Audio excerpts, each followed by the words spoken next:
Okay, anatomy of flowering plants, பூக்கும் தாவரங்களுடைய உள்ளமைப்பியல்ல secondary growth பத்தி பார்த்துட்டு இருக்கோம். இரண்டாம் நிலை வளர்ச்சி அப்படின்னா என்னன்னு சொல்லிட்டு பார்த்துட்டு இருக்கோம். ஸோ இரண்டாம் நிலை வளர்ச்சியில இன்னைக்கு கேம்பிய வளையம் எப்படி உருவாகிறது, வெவ்வேறு வகையிலான கட்டைகள்லாம் என்ன, அதுக்கப்புறம் டென்ட்ரோக்ரோனாலஜி அப்படின்னா என்ன, ஓகேவா, லென்டி செல்கள் அப்படின்னா என்ன, இதெல்லாம் பார்த்தீங்கன்னா இன்னைக்கு நம்ம பார்க்க போறோம். பார்த்தலாமா? Yes sir. ரைட். இருவித்திலை தாவரத்தண்டில் முதுநிலை சைலத்திற்கும் முதநிலை புளோயத்துக்கும் இடையில கேம்பியோ செல்கள் காணப்படுகின்றன. In dicot stem cambium is present in between primary xylem and secondary xylem. So it is known as intrafascicular cambium. இது கற்றை கேம்பியம் அப்படின்னு சொல்றோம். நம்ம ஏற்கனவே படிச்சிருக்கோம்பா, இதை பத்தி நம்ம படிச்சுட்டோம். இருந்தாலும் ஜஸ்ட் இமேஜை பார்த்தீங்கன்னா உங்களுக்கு நல்லாவே புரியும்.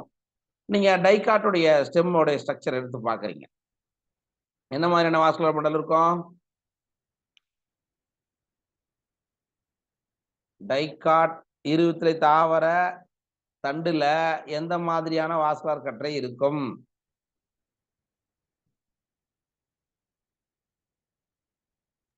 எல்லாம் அமைதியா இருந்தா நான் கேக்குதா? மூடியதாமா? மூடியதா திறந்ததா? திறந்தவை சார். திறந்தவை. அப்புறம் உள்நோக்கு செயலம் கொண்டவை சார். உள்நோக்கு செயலம் கொண்டவை. அப்புறம் ஒருங்கமைந்தவை. எப்பா இது அப்படி கேட்ட உடனே கலகலன்னு சொல்லணும். Okay, thank you.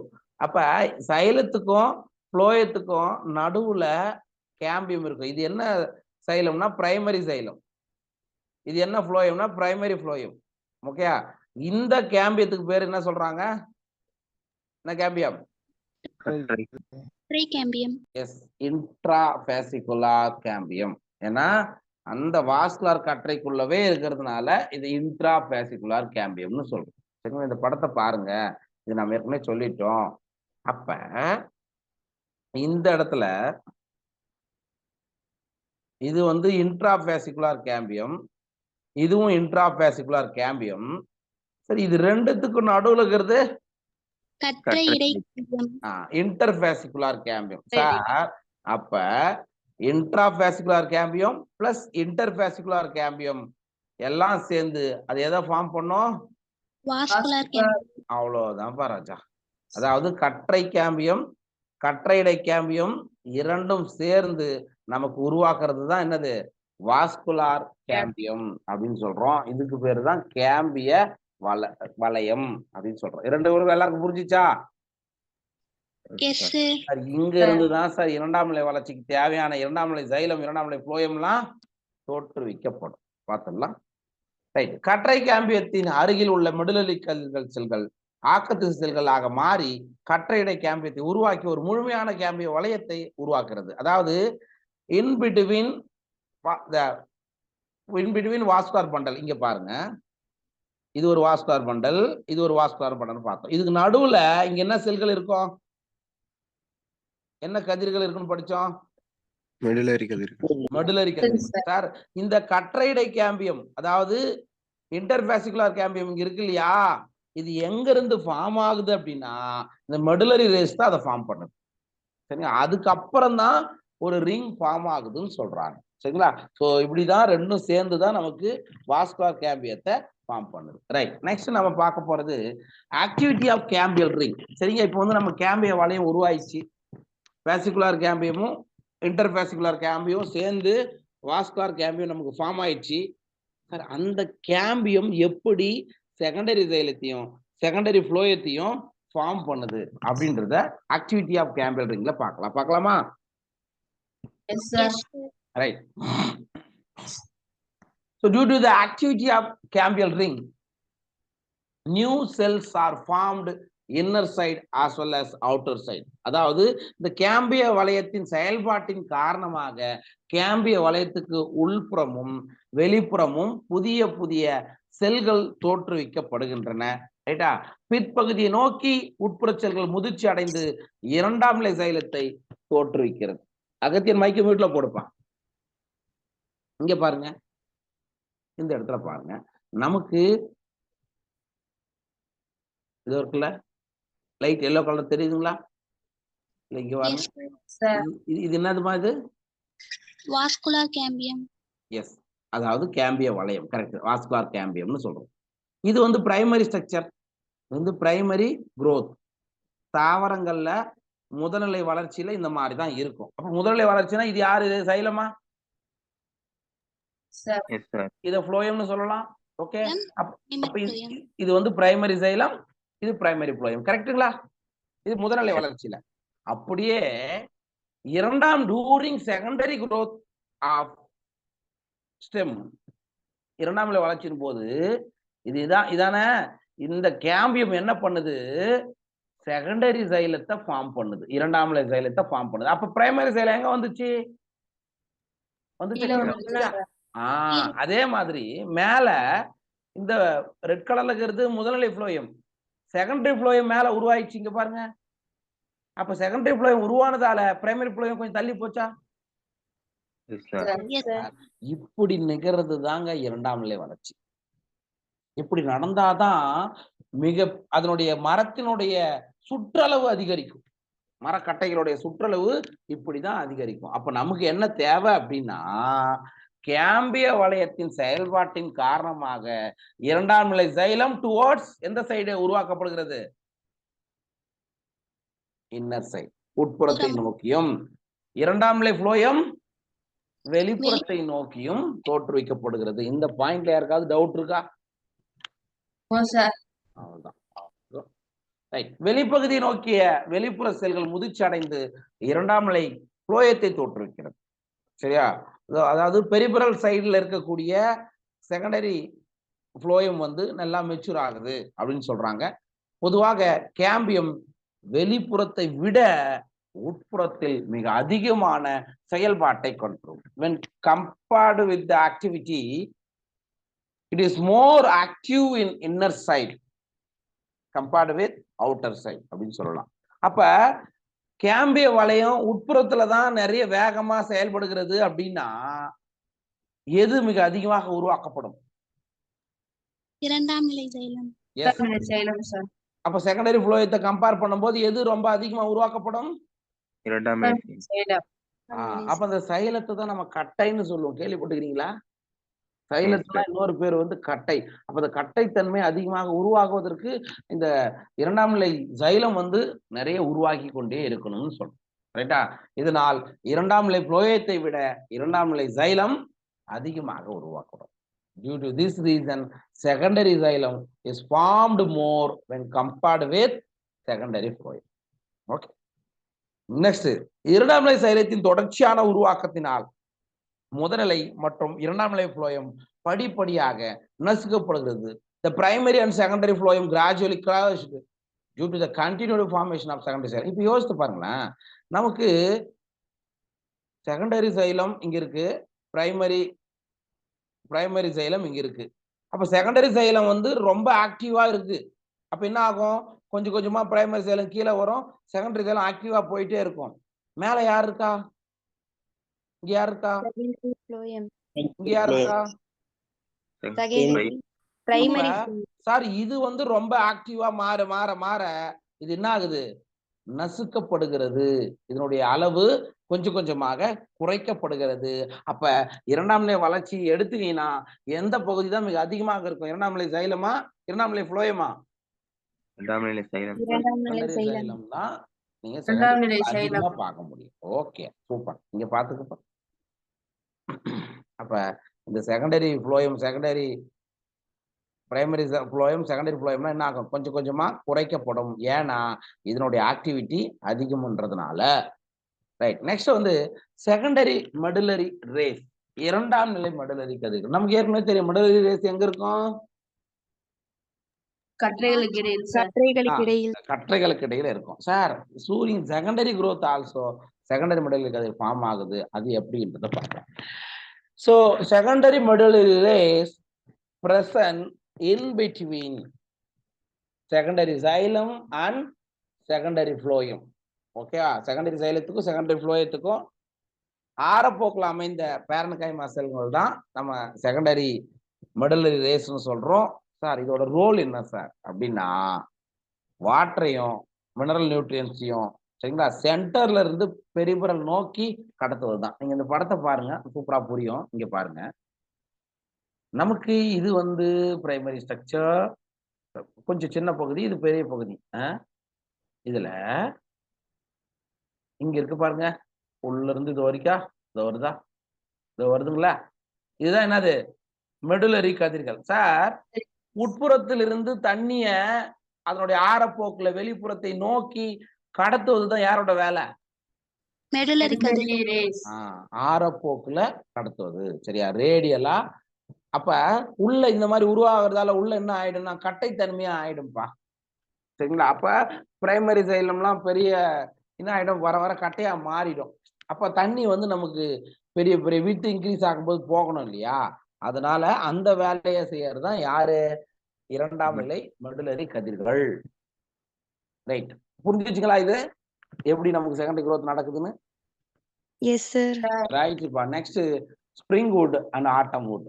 வசந்த காலக்கட்டை, இலையுதிர் காலக்கட்டை. அப்படின்னா என்ன சார்? அந்த சீசன் நம்ம வந்து சம்மர், ஆட்டம், வின்டர், ஸ்ப்ரிங், இந்த மாதிரி 4 சீசன் படிக்கிறோமா? Yes sir. சரிங்களா சார்? எந்த காலத்துல தண்ணி அதிகமா கிடைக்குதோ அந்த சமயத்துல என்ன ஆகும் அப்படின்னா growth நல்லா இருக்கும். சரியா? கட்டைத்தன்மை கொஞ்சம் சாஃப்வுட்டா இருக்கும், இருந்தாலும் வளர்ச்சி நடந்துகிட்டே இருக்கும். ஓகே, அதுதான், அதை பத்தி தான் நம்ம இங்க பார்க்க போறோம். ஸ்ப்ரிங் வுட்னா என்ன, ஆட்டம் வுட்னா என்னன்னு பாருங்க. கேம்பிய செயல்பாட்டை பல உடலியல் மற்றும் சுற்றுச்சூழல் காரணிகள் கட்டுப்படுத்துகின்றன. Okay, cambial activity was controlled by physiological and environmental factors. It means பிசியாலஜிக்கல்னா என்ன? தண்ணியை நல்லா ஆக்டிவா கடத்தப்படுகிறதா இல்லையா அப்படின்னு சொல்றது. என்வரான்மெண்டல் ஃபேக்டர்னா மழை நல்லா கிடைக்குதா இல்லையா, அந்த தாவரம் வாழக்கூடிய இடத்துல தண்ணி நிறைய கிடைக்குதா இல்லையா அப்படின்னு சொல்றது. சரிங்களா? அப்ப கேம்பியத்துடைய activity of the cambium it depends upon physiological as well as environmental factors.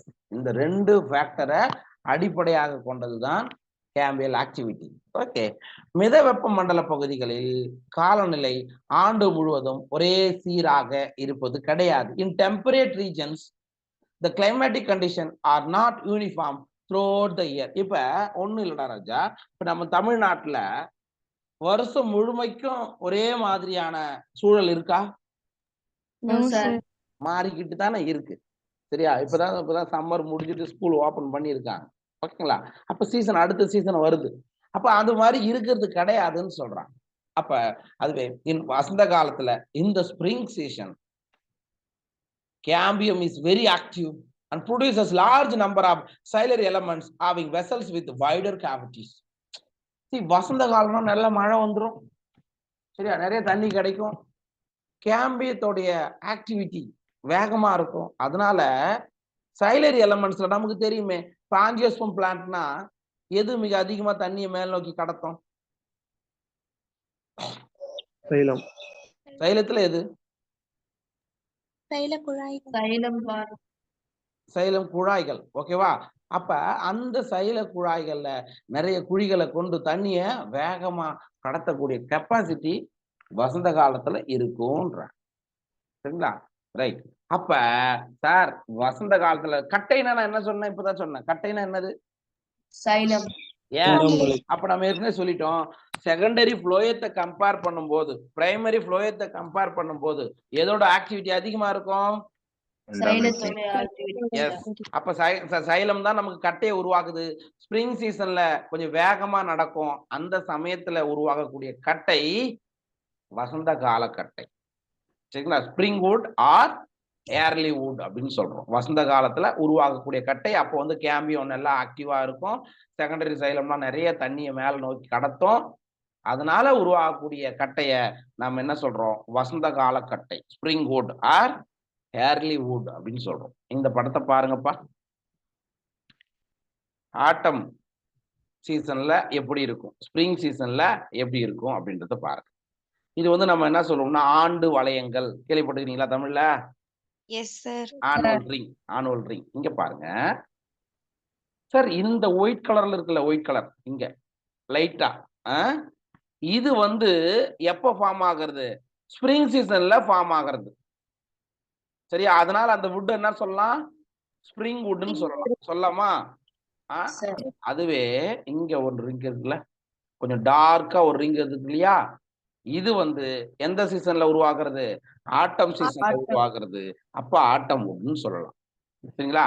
அப்ப ஒரு ஆனுவல் ரிங் அப்படின்றது எதை கொண்டது? ஒரு ஸ்ப்ரிங் வுட், ஒரு ஆட்டம் வுட். எஸ். ஒரு ஆண்டு வளையம் என்பது ஒரு வசந்த காலக்கட்டை, ஒரு இலையுதிர் காலம். ஆமா இலையுதிர் காலக்கட்டை. இது ரெண்டுத்தையும் சேர்ந்தது தாண்டா இதாண்டா ஒரு ஆண்டு வளையம். இங்க பாத்துக்கோ, இதுதான் ஒரு ஆனுவல் ரிங். அப்போ ஒரு வருஷத்துல உங்களுக்கு எந்த வுட் அதிகமா இருக்குன்னா ஸ்ப்ரிங் வுட் தான் அதிகமா இருக்கும் when compared with autumn wood. ஓகேவா? Yes sir. Right sir. Autumn wood or late wood. குளிர்காலத்தில் கேம்பியத்தின் குறைவான செயல்பாட்டினால் குறைந்த எண்ணிக்கை, அதாவது ஆட்டம் சீசன் நீங்க குளிர்காலம்னு கூட நீங்க இது பண்ணிக்கோ. இன் winter the cambium is less active and forms few ciliary elements that have narrow vessels. Sir இங்க வரும்போது வின்டர் சீசன்ல உங்களுக்கு வெசலுடைய இது என்ன ஆயிடும்னா கொஞ்சம் சைஸ் குறைஞ்சிரும். சரிங்களா? கொஞ்சம் சைஸ் கொஞ்சம் குறைஞ்சிரும்.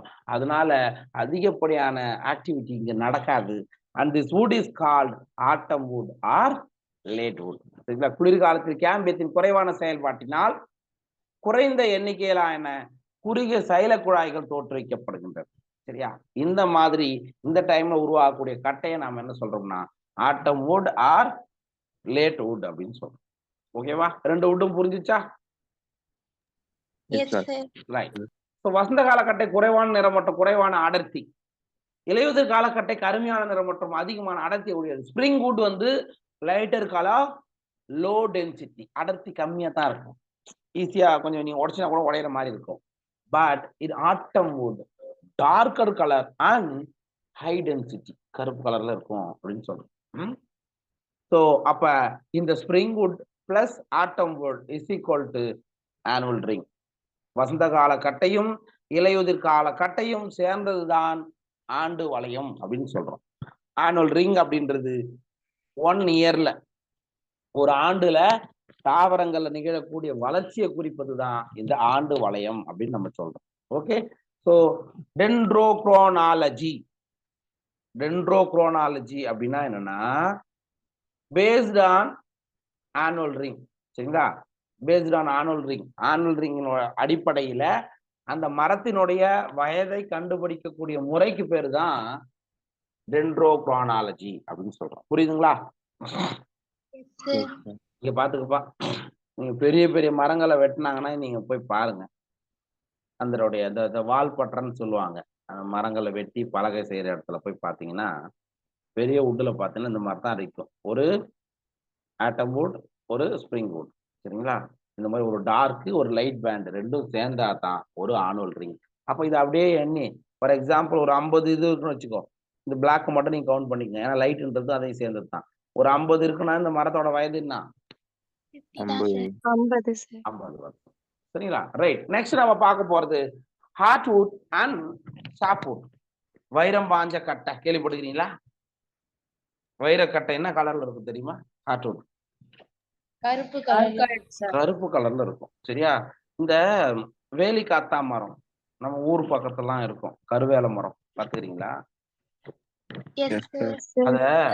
அத நீங்க வெட்டி பாருங்க, சென்டர்ல கருப்பா இருக்கும்.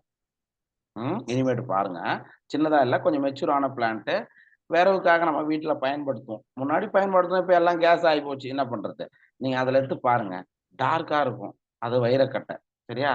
அதுக்கு மேல சுத்தி லைட்டா இருக்கும், அது வந்து சாற்று கட்டை. பார்த்துக்கலாம்.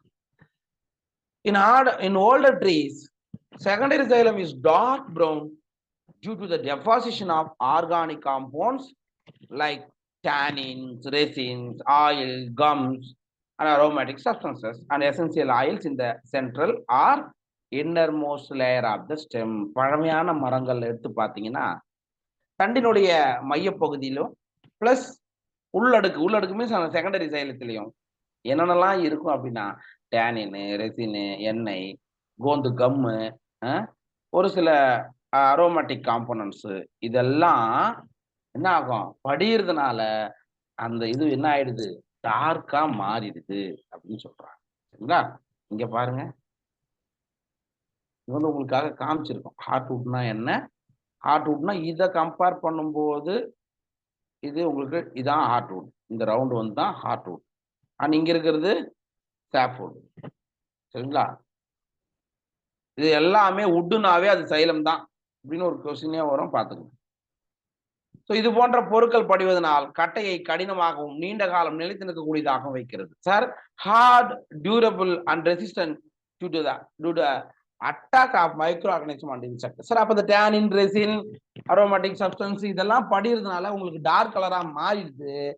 அதை வந்து மைக்ரோ ஆர்கானிசம் என்ன பண்ண முடியல, அதை ஒண்ணுமே அந்த உட்டை வந்து வேஸ்ட் பண்ண முடியலப்பா. சரிங்களா? அப்ப இந்த மாதிரி வைரம் பாஞ்ச கட்டையை எடுத்து செஞ்சாதான் எந்த பொருளும் சீக்கிரம் மைக்ரோ ஆர்கானிசத்தால அஃபெக்ட் ஆகாம இருக்கும்னு சொல்றாங்க. இந்த பகுதியில் அதிகமான லிக்னினை கொண்ட சுவர் பகுதி மற்றும் இறந்த கூறுகள் சேர்ந்து வைரக்கட்டையை தோற்றுவிக்கிறது. This region comprises dead elements with highly lignified walls and is called heartwood. சரிங்களா? அப்ப அதுக்குள்ள நிறைய லிக்னின் இருக்கு. சரிங்களா? அப்ப லிக்னின் இருக்குனாவே அந்த இடத்துல எல்லாமே என்ன ஆயிடுச்சு, டெட் எலமெண்ட்ஸா மாறிடுச்சு. சரி, ஆக்டிவா இருந்தது, அதுக்கப்புறம் இதெல்லாம் படிக்கிறதுனால அது என்ன ஆச்சு, டெட் எலமெண்ட்லாம் மாறி அது என்ன ஆகும், ஒரே டார்க் கலரா மாறிடும். சரிங்களா? அதுதான் நம்ம என்ன சொல்றோம், ஹார்ட்வுட்னு சொல்றோம். புரியுதுங்களா? S sir. ரைட். வைரக்கட்டை நீரை கடத்துவதில்லை, ஆனால் தண்டிற்கு எந்திர வலிமை அளிக்கிறது. The hardwood does not conduct water. ஏன்டா நீரை கடத்தாது, என்ன ஆகும், அந்த ஏற்கனவே செகண்டரி சைலத்துல பெரிய பெரிய சைல குழாய்கள்லாம் இருந்திருக்கும்ல. எஸ், அது என்ன ஆயிடும், உள்ள வந்து அடைச்சிரும். சரி, பிளாக் ஆயிடும். பிளாக் ஆயிட்டு அங்க வாட்டர் டிரான்ஸ்போர்ட் நடக்குமா? நடக்காதுப்பா. அப்ப ஒரே டார்க்கா மாறி அது என்ன பண்ணும், மெக்கானிக்கல் சப்போர்ட் தான் கொடுக்கும். ஒரு எந்திர வலிமையே அந்த தாவரத்துக்கு கொடுக்குமே தவிர நீரை எல்லாம் கடத்தாது. சார், அப்ப நீர் கடத்தலன்னா தண்ணி எப்படி மேல போகும்? ஹார்ட்வுட் நீரை கடத்தாதுன்னு சொல்லிட்டேன்பா. சென்டர்ல இருந்து தண்ணி மேல போகாதுன்னு சொல்லிட்டேன். அப்புறம் எப்படி, வேற எப்படி தண்ணி கடத்தும்? அந்த பிளான்ட்டுக்கு தண்ணி வேணுமே, லீஃபுக்குலாம் என்ன பண்ணும், மெடுலரி ரேஸ் இருக்கும். அப்புறம் பிரைமரி சைலம்னு ஒண்ணு இருக்குல்ல இந்த பக்கம். அப்ப வெளிப்புறத்துல சாப்வுட்னு ஒண்ணு இருக்குல்ல, சாற்றுக்கட்டை, அதுதான் தண்ணியை கடத்துறதுல யூஸ் ஆகும். சரிங்களா? இங்க பாருங்க, the peripheral region of the secondary xylem is lighter in color and is known as sapwood. இரண்டாம் நிலை சைலத்தின் வெளிப்புற பகுதியானது இலகுவானதாக இருக்கும், அதை நம்ம சாற்றுக்கட்டைன்னு சொல்றோம். அப்ப இதுதான் இந்த சாப்வுட் தான் from root to leaf it conducts water and mineral nutrients. இந்த சாற்றுக்கட்டை தான் நீர் மற்றும் கனிம பொருட்களை வேர்ல இருந்து இலைக்கு கடத்துகிறது. இந்த இடத்துல பாருங்க, இந்த டார்க்கா உள்ள வந்துட்டாரு பாருங்க, இவங்க யாரு, இவங்க தான் ஹார்ட்வுட். இவங்க தான் வைரக்கட்டை அல்லது இருதயக்கட்டை எப்படின்னா சொல்லிக்கலாம். அண்ட் இவங்க தான் யாரு, சாப்வுட், சாற்றுக்கட்டை. அப்ப தண்ணியை கீழே இருந்து மேல் நோக்கி கடத்துவது யாரு, சாப்வுட். இங்கெல்லாம் வாட்டர் கண்டக்ஷன் நடக்காது ராஜா. அப்ப இங்கதான் இருக்கும் மெடுலரி ரேஸ், வந்து இந்த மாதிரி இருக்கும். அந்த வித்துக்கு கடத்துவது தான் மெடுலரி ரேஸை தவிர கீழிருந்து மேல் நோக்கி கடத்துவது சாப்வுட், சாற்றுக்கட்டை தான் சொல்றோம். ஓகேவா? ரைட்டுப்பா. இப்போ வந்து நம்ம வாஸ்குலர் கேம்பியத்தை பத்தி பார்த்துட்டோம். Next cork cambium. சரியா? தட் இஸ் பெல்லோஜன் அப்படின்னு நம்ம சொல்றோம், பார்க்கலாம். வாஸ்குலர் கேம்பியத்தின் செயல்பாட்டினால் தண்டின் சுற்று பகுதியானது அதிகரிக்கிறது. Due to the activity of cambial ring, the width of the stem is increased. சரிங்களா? Due to the activity of vascular cambium, the outer cortical and epidermal layers get broken and need to be replaced to provide new protective cell layers. அப்ப இரண்டாம் நிலை வளர்ச்சி நடக்க நடக்க என்ன ஆகும் அப்படின்னா, வெளிப்புறத்துல இருக்கக்கூடிய கார்டெக்ஸ், சரியா, எபிடர்மிஸ் லேயர், இதெல்லாம் என்ன ஆகும், கொஞ்சம் கொஞ்சமா பிரேக் ஆகும். அப்ப அதை பாதுகாக்கணும் இல்லையா? அதை பாதுகாக்கிறதுக்கு தான் கார்க் கேம்பியம் என்ன பண்ணும், பட்டை, மரப்பட்டை இருக்குல்ல, பார்க்கு, அதை ஃபார்ம் பண்ணும். அதை பத்தி தான் நம்ம இப்ப பார்க்க போறோம். இந்த நிலையில் புறணை பகுதியில் ஆக்கத்திசுவான கார்க் கேம்பியம் அல்லது பெல்லோஜன் தோற்றுவிக்கப்படுது. அப்ப கார்டெக்ஸ் ரீஜன்ல நமக்கு என்ன ஆரம்பிக்குது அப்படின்னா இந்த லேயர் தான் பெல்லோஜன் வச்சுக்கோங்க. பெல்லோஜன் சரிங்களா சார். இந்த பெல்லோஜன் இதுக்கு இன்னொரு பேரு கார்கேம்பியம். கார்கேம்பியம்னு சொல்றோம். இது என்ன பண்ணுது, மேல ஒரு செல்ல ஃபார்ம் பண்ணுது, டிவைட் ஆயிட்டு. அதுக்கு பேர் என்னன்னா பெல்லம். சொல்லுங்க, பெல்லம் அப்படின்னு சொல்லுவோம். இந்த கார்கேம்பியம் மேல வந்து பெல்லத்தை ஃபார்ம் பண்ணிட்டு கீழே வந்து எதை ஃபார்ம் பண்ணுது, பெல்லோடோம். தமிழ்லயும் பெல்லோடோம் தான் பாராஜா. அப்ப பெல்லோஜன் மேல பெல்லத்தையும் கீழே பெல்லோடமையும் ஃபார்ம் பண்ணுது சார். இந்த பெல்லம், பெல்லோஜன், பெல்லோடம் இது மூணும் சேர்ந்ததுக்கு பேர் என்ன தெரியுமா? பெரிடம். பெரிடம். இதுதான்டா பட்டை, மரப்பட்டைன்னு சொல்றோம்ல, அதுதான். அது எதுக்காக பாதுகாக்கிறது தான் அதனுடைய வேலை. ஓகேவா? இப்ப இந்த பாயிண்ட் தான் நம்ம பார்க்க போறோம், பார்த்துடலாம். கார்கேம்பியம் அல்லது பெல்லோஜன் அது இருபுறமும் பிளவுகிறது. Cork cambium or phellogen cuts off cells on both side. Lower சைடுல இருக்கு, அப்பர் சைடு இருக்கு. இந்த இடத்த பாருங்களேன், இதான் கார்கேம்பியம். கரெக்டா? பெல்லோஜன் தான் other name for, other name வந்து கார்கேம்பியம். இது என்ன பண்ணுது, மேல பெல்லத்தையும் கீழே பெல்லோடாமையும் ஃபார்ம் பண்ணுது. இது மூணும் சேர்ந்து தான் எதை கொடுக்குதுன்னு சொல்றான், பெரிடம். பெல்லோஜனின் வெளிப்புற செல்கள் வேறுபாடுற்று கார்க் அல்லது பெல்லத்தை தோற்றுகிறது. சார், கார்க்கு இன்னொரு பேரு பெல்லம்.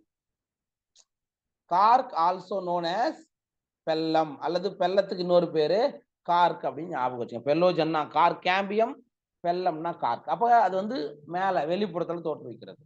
உட்புற துகள்கள் வேறுபாடுற்று இரண்டாம் நிலை புரணி அல்லது பெல்லோடோமை தோற்றுவிக்கிறது. சார், பெல்லோடோமுக்கு இன்னொரு பேரு செகண்டரி கார்டெக்ஸ்னு சொல்றோம். சரியா? மேல பெல்லம் அல்லது கார்க்க ஃபார்ம் பண்ணுது யாரு, பெல்லோஜன். கீழே பெல்லோடோம் அல்லது செகண்டரி கார்டெக்ஸ ஃபார்ம் பண்ணுது.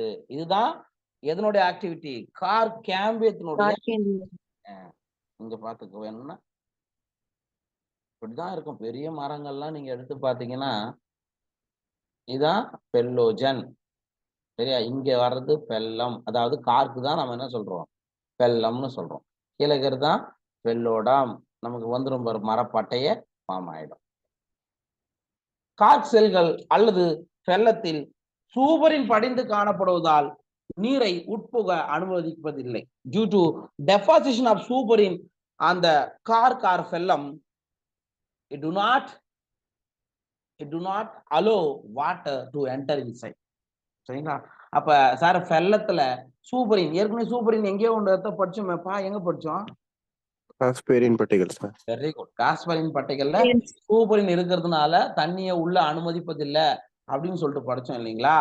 இங்க அதேதான். சரியா? நீரை உள்ள அனுமதிக்காது.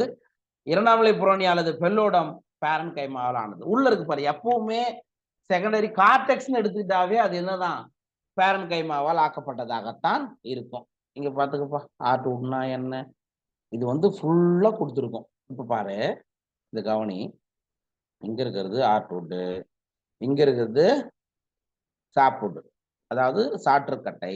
அதுக்கு மேல இங்க இருக்குல்ல, அதுக்கு மேல இங்க பாருங்க, அதுதான் பெல்லம், பெல்லோஜன், பெல்லோடம் மூணும் சேர்ந்து நமக்கு என்ன உருவாக்குது, இந்த பட்டைகளை பண்ணிடுது. சரியா? அது செகண்டரி கார்டெக்ஸ் உள்ள வந்துரும்பா. இந்த வாஸ்குலர் கேம்பியம் நமக்கு மேல, அதுக்கு மேலதான் இந்த பெரிடம் என்ற ஸ்ட்ரக்சரே இருக்கும். ஓகேவா? மேபி இங்கேயும் நம்ம திருப்பி அதே தான் கொடுத்துருக்கோம். பெல்லம், பெல்லோஜன், பெல்லோடம் இது மூணும் சேர்ந்து நமக்கு எதை ஃபார்ம் பண்ணோம், பெரிடாம ஃபார்ம் பண்ணணும்னு சொல்லுவோம். ரைட். நெக்ஸ்ட் நம்ம பார்க்க போறது பட்டை. சரியா? நீங்க அந்த புளிய மரத்துல பெரிய பெரிய மரங்கள்ல பட்டைகளை பார்க்கலாம். சும்மா அப்படியே உரிச்சிங்கன்னா கீழே விழும். அது எதுக்குடா பட்டை வரணும்? பட்டையோட ரோல் என்ன? ஆமா, ப்ரொடெக்ஷன் தான். சரி, அதை பத்தி பார்த்தலாம். பட்டை வாஸ்குலர் கேம்பியத்திற்கு வெளியில் உள்ள அனைத்து திசுக்களையும் இது குறிக்கிறது. அப்ப பார்க்ன்றது எதெல்லாம் நம்ம சொல்றோம் அப்படின்னா பெரிடம், செகண்டரி புளோயம், அத ஃபெல்லம், ஃபெல்லோஜன், ஃபெல்லோடம் இதெல்லாம் சொல்றோம் இல்லைங்களா? அது எல்லாமே நம்ம ஒட்டுக்கா நம்ம என்னன்னு தான் சொல்லுவோம்னா பார்க் அப்படின்னு தான் சொல்றோம். ஓகே, இந்த இடத்துல பார்த்துக்கோ. இப்படிதான் இருக்கும் பட்டை. எல்லாரும் பார்த்துருப்பீங்க. இப்படிதான் இருக்கும். பட்டையான ஆரம்ப பருவத்தில் உருவானால் அது முன்பருவ பட்டை அல்லது மென்மையான பட்டை எனப்படும். bark is formed early in the season is called early or soft bark. நம்ம எப்படி உள்ள படிச்சோம்? இப்ப முன்னாடி wood பார்த்தோம்ல, முன்பருவ கட்டை பின்பருவ கட்டைன்னு படிச்சோமா? Yes, sir. Early wood, late wood. அதே மாதிரிதான் சார் பார்க்கும் முன் பருவத்துல உருவானா அது வந்து முன்பருவ கட்டை, பட்டை. பின்பருவத்தில் உருவானா அது வந்து பின்பருவ பட்டைன்னு சொல்றோம். பட்டையானது பருவத்தின் முடிவில் உருவானால் அது தாமதமான அல்லது கடினமான பட்டை எனப்படும். bark is formed end of the season is called late or hard bark. இங்க பார்த்துக்கோ, இது வந்து early bark, மென்மையான பட்டை. இந்த மாதிரி தான் இருக்கும். இது வந்து லேட் bark, கடினமான பட்டை அப்படின்னு சொல்லலாம். ஓகேவா? புரியுதா இது? Yes, sir. Yes, sir. அப்புறம் லென்டிசெல்ஸ், இது கேட்டிருக்காங்க ஏற்கனவே. லென்டிசெல் வந்து நிறைய வாட்டி நீட்ல வந்த ஒரு கொஸ்டின் தான். இருந்தாலும் தெரிஞ்சுக்கங்க, இது வந்து out of NCERT sorry reduced போர்ஷன்ல வரும்னு சொல்றாங்க. ஆனா கொஸ்டின்ஸ் வந்து வந்திருக்கு, அதனால படிச்சுங்க. At certain regions, the phellogen, it means cork cambium இருக்கு இல்லையா, cuts up closely arranged parenchyma cells on the outer side instead of cork cell. அதாவது கார்க் செல்களுக்கு பதிலா பெல்லோஜன் நெருக்கமாக வெளிப்புறத்தில் அமைந்த பேரன்கைமா செல்களை என்ன பண்ணிடுது? பிரேக் பண்ணிடுது, பிளவு பண்ணிடுதுன்னு சொல்றாங்க. அதாவது யூஸ்வலா இந்த மாதிரி பார்த்தீங்கன்னா பட்டைக்கு மேல லென்ஸ் வடிவில் செல்கள் இருக்கும். இங்க இருக்கா? It looks like lens. அதனால இதுக்கு பேர் லென்டிசெல். லென்டிசெல்னு சொல்றோம். இந்த பேரன்கைமா செல்கள் விரைவில் புறத்தோல் செல்களை தகர்த்து லென்ஸ் வடிவ திறப்பை தோற்றுவிக்கிறது. இதனை நாம் பட்டை துளை என்று அழைக்கின்றோம். parenchyma cells soon rupture the epidermis. புறத்தோல் என்ன பண்ணிடுது? பிரேக் பண்ணிடுது, forming a lens shaped openings. It is called lenticels. அதை நம்ம என்ன சொல்றோம்? லென்டிசெல்கள்னு சொல்றோம். இந்த இடத்துல பாத்துக்கப்பா, இந்த இடத்துல ஒரு சின்ன ஓப்பனிங் மாதிரி வருது பாருங்க, இதுதான் என்ன சொல்றோம்? லென்டிசெல். இது எதுக்காக யூஸ் ஆகும்? gaseous exchange, வாயு பரிமாற்றம். ஓகே, சோ லென்டிசெல்கள் வெளிப்புற காற்று மண்டலத்தில் இருந்து தண்டின் உட்புற திசுக்களுக்கு வாயு பரிமாற்றம் செய்ய உதவுகிறது. லென்டிசெல்ஸ் permit the exchange of gases between the outer atmosphere and the internal tissue of the stem. ஓகேவா? சார் இந்த லென்டிசெல் எல்லாம் எங்க சார் இருக்கு அப்படின்னா woody trees, பெரிய கட்டைத்தன்மை கொண்ட மரங்கள்ல தான் லென்டிசெல்கள் பார்க்கிறோம். ஓகேவா? இப்ப புரிஞ்சுச்சா இது வரைக்கும் பார்த்தது? Yes, sir. Yes, sir. நம்ம என்ன பார்த்திருக்கோம்னா செகண்டரி growth ஸ்டெம்ல எப்படி நடக்கு அப்படின்றத பார்த்தோம். அந்த கேம்பியல் ஆக்டிவிட்டி எல்லாம் பார்த்தோம். பார்க்னா என்ன, லென்டிசெல்கள்லாம் என்ன அப்படின்னு பார்த்தோம். Next secondary growth in roots. எந்த ரூட்ல நடக்கும் இது? Dicot root, sir. Yes, only dicot root. எப்ப நடக்கும்? சரி, எப்ப கேம்பியம் உருவாகும் அப்படி கேக்குற கேள்வி. இரண்டாம் நிலை வளர்ச்சி. எப்ப செகண்டரி growth அந்த ரூட்ல ஸ்டார்ட் ஆக போகுதோ அப்பதான்டா கேம்பியம் ஃபார்மேஷனே நடக்கும். கேம்பியம் ரிங்கே அப்பதான் ஃபார்ம் ஆகும். மற்றதெல்லாம் நீங்க இதுக்கு முன்னாடி என்ன படிச்சீங்களோ சேமா தான் இருக்கும். பார்க்கலாம். Secondary growth in roots. In dicot root, the vascular cambium is completely secondary in origin. நீங்க இருபத்திலே தாவர வேருடைய அமைப்பு பார்க்கும்போது கேம்பியம்னு ஒரு ஸ்ட்ரக்சரே பார்த்திருக்க மாட்டீங்க. கரெக்டா? எஸ், கேம்பியம் பாத்தீங்களா இல்லையா? No, sir. Yes, sir. Sir அப்ப கேம்பியம் எப்பதான் சார் உருவாகும்? எப்ப அந்த வேர்கள்ல செகண்டரி growth நடக்குதோ அப்பதான் உருவாகும். அதான் இங்க அர்த்தம். இதுதான் difference between secondary growth of stem and root. Okay, மத்ததெல்லாம் அப்படியே சேம் தாண்டா ராஜா. இங்க பாருங்க எப்படி டிஃப்ரெண்ட் ஸ்டேஜஸ். இதான் ரூட், நமக்கு தெரிஞ்சது தான். ரூட்டு கொஞ்சம் கொஞ்சமா மெச்சூர் ஆயிட்டு வர்றது இங்க காமிக்கிறாங்க. இங்க இந்த வாகுது. இங்க பாருங்களேன், இந்த இடத்துல பாருங்களேன், ரூட்டு முன்னாடி நின்றுடுச்சு. அப்ப உங்களுக்கு செகண்டரி சைலம் அண்ட் இந்த இது வந்து செகண்டரி ஃப்ளோயம். இந்த மாதிரி என்ன ஆகும்? டிவைட் ஆயிட்டு ஃபார்ம் பண்ணும். அப்ப உங்களுக்கு வாஸ்குலர் கேம்பியம்ன்றது என்ன? இந்த டார்க் ரவுண்ட் இருக்குல்ல, இதான் வாஸ்குலர் கேம்பியம். இப்போ வாஸ்குலர் கேம்பியம் என்ன பண்ணும்? உள்ள இது வந்து செகண்டரி சைலம் அண்ட் இது வந்து செகண்டரி ஃப்ளோயத்தை ஃபார்ம் பண்ணும். ஓகேவா? பிரைமரி சைலம் பிரைமரி ஃப்ளோயம் இங்க நின்று போச்சு, ஞாபகம் வச்சுக்கங்க. இங்க வந்து பிரைமரி சைலம் மட்டும் உள்ள நின்று போச்சுப்பா. மத்ததெல்லாம் என்ன ஆயிடுது? இந்த கேம்பிய வளையம் புதுசா உருவாகி அது செகண்டரி சைலத்தை உள்நோக்கியும் செகண்டரி ஃப்ளோயத்தை வெளிநோக்கியும் உருவாக்கும். மற்றதெல்லாம் சேம் தான். அப்ப இங்க ஒரு கேள்வி வரலாம், அப்ப நமக்கு கேம்பியம் எங்க இருந்து உருவாகுதுன்னு கேட்டா என்ன பதில் சொல்லுவீங்க? Pericycle sir. பெரிசைக்கிள் இருந்து உருவாகுது. எக்ஸாக்டா சொன்னேன். இங்க வந்து நம்ம மிடில் ரேஸை மென்ஷன் பண்ணக்கூடாது. அந்த பெரிசைக்கிள்ல இருந்து தான் நமக்கு கேம்பிய வளையமே இங்க ஃபார்ம் ஆகும். ஞாபகம் வச்சுக்கங்க. Right, that's all about secondary growth in dicot root. ஓகேவா? புரிஞ்சுச்சா இன்னைக்கு பார்த்தது? Sir. சரி, ஒரே நிமிஷம். ஏதாவது டவுட் இருந்தா கேளுங்க. செகண்டரி growth நம்ம பார்த்துருக்கோம். ஏதாவது டவுட் இருக்குதா?